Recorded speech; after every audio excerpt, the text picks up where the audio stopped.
Hello Libra, Sun, Moon, Rising, and Venus signs. Kamusta kayo? Sana po ay nasa mabuti kayong kalagayan. Welcome back po sa Star Tarot. Kung bago kayo dito, welcome din kayo. Thank you sa inyong support. I truly appreciate it. God bless you all, Libra. Pauna mensahe ninyo, travel. Ayan, seeing the surface of the ocean is not the same as diving deep to see the coral. Ayan, so siguro, ang karamihan sa inyo, Libra, meron kayong mga biyaheng gagawin sa ngayon, ano, for various reasons. Mag-iingat kayo at enjoy ninyo yung travel ninyo, no? Yung baka ang karamihan din sa inyo rito, yung travel is related to ano, trabaho, no? Siguro meron kayong baka ipapadala kayo sa mga training, sa mga workshops, no? Yung mga seminars, mga ganon. What else? We have opportunity. Ayan, you will prove yourself and discover if you brave the rough seas. Ayan, so meron mga opportunities na paparating sa inyo na siguro will give you the chance na mag-grow kayo, mag-thrive kayo, no? Mag-evolve kayo into the best version of yourself.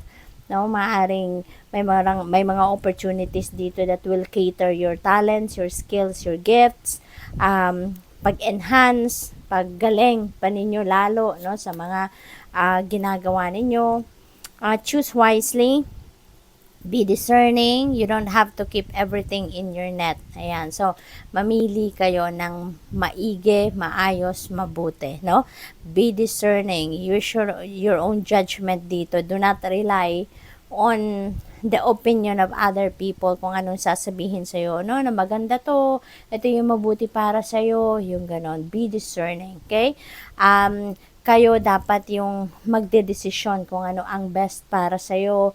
Kayo dapat yung magdedesisyon kung ano yung maganda, no? Para sa'yo. Kung ano sa tingin ninyo ang will serve your best interest, then doon kayo, okay?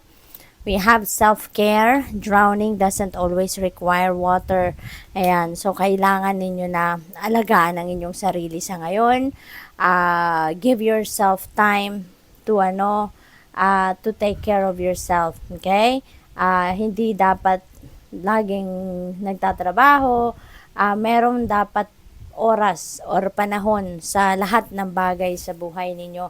Dapat balanse, no? May panahon or may oras kayo sa trabaho, may oras kayo sa pamilya, may oras kayo sa relationship, sa socializing, may oras din kayo dapat sa pag-self-care, okay? Libra, yan ang reminder para sa inyo sa ngayon. What else?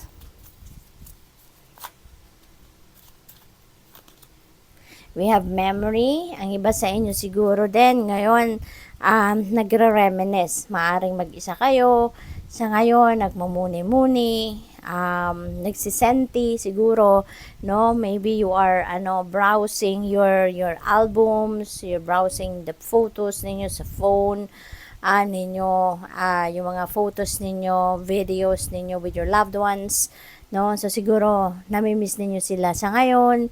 Kaya parang may lungkot, no? Yan ang napipick up ko, baka may lungkot. Probably then siguro meron kayong pagtitipon, baka meron kayong reunion, no? Maaaring ganon din ang ganap dito for some of you. We have calm. Ayan, kalma. Okay, kalma. Mag-meditate kayo. Mag-reflection mode kayo. Baka yun ang kailangan din ninyo sa ngayon, ano, as part of your self-care regimen. Meditation, reflection, soothe your body, your mind, your spirit. Maybe also you are seeking for inner peace. You are seeking for tranquility and serenity. Kaya bigay ninyo sa sarili ninyo yan. Parte yan ng inyong pagsa-self-care, no? Yung getting back to your core, getting back to your center, that is very important. Lalong-lalo na kung meron na kayong mga imbalances na nakikita na nangyayari sa buhay ninyo.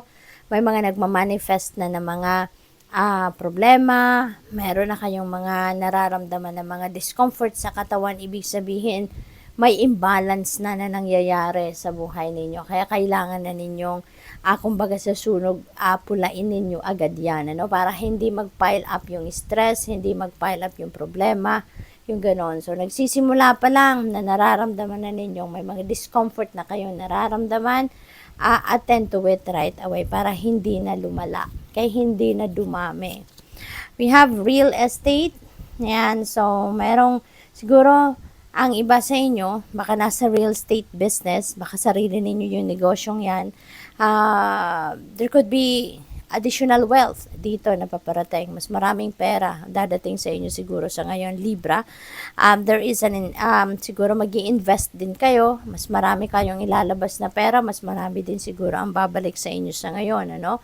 Maybe also you're engaging in a mega project. No, sa ngayon baka you are going to put more money on it, no, baka meron kayong mga kasosyo dyan, maaaring ganun, at malaki yung maaaring kailaganan yung bitawang pera, so parang ganun. Probably then baka nagba-buy and sell kayo, baka bumibili kayo ng property tapos binebenta ninyo, so baka meron kayong ibebentang bahay ngayon, or baka meron kayong bibilhin bahay, so depende. We have luck, napakaswerte ninyo. This is LUCK, jackpot, fortune, reward. Ayan, so meron 10 million, no, dollars. Baka meron kayong panalo ngayon, Libra, no? Baka mananalo kayo ng jackpot ngayon, no? Kasi ang swerte ay nasa inyong horizon. So, baka ito na yung chance ninyo na manalo, no, sa mga game of chance, sa lotto, mga raffle, or any game of chance, no? Baka meron kayong financial gain na parating.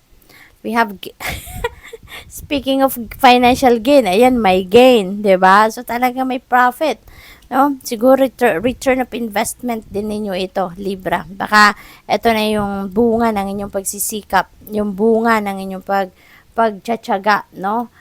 Sa kung ano man ang inyong ginagawa, maaring eto na, makukuha nyo na yung resulta, makukuha nyo na yung profit ninyo, return of investment, no? Baka related din yan sa real estate, or baka related sa trabaho ninyo, no? Or negosyo. Loneliness, ayan, so ang iba sa inyo disappointed, no? Baka disappointed kayo regarding something or regarding someone, no? Baka may ganon, kaya parang ina-isolate ninyo ngayon ang inyong sarili para makapag-isip kayo, or parang gusto ninyo munang magkaroon ng distansya, no? You want to distance yourself from the people around you kasi nga baka meron kayong disappointment na naranasan dito, or dissatisfaction sa buhay or sa kung kanino man. Maybe then baka gusto nyo muna din na mapag-isa, no? Maybe that is part of your pagkakalma, pagsa-self-care ninyo, you want to be by yourself. So, maaaring ganon din ang ganap. So, good luck. Thank you for watching. Love and light. Namaste.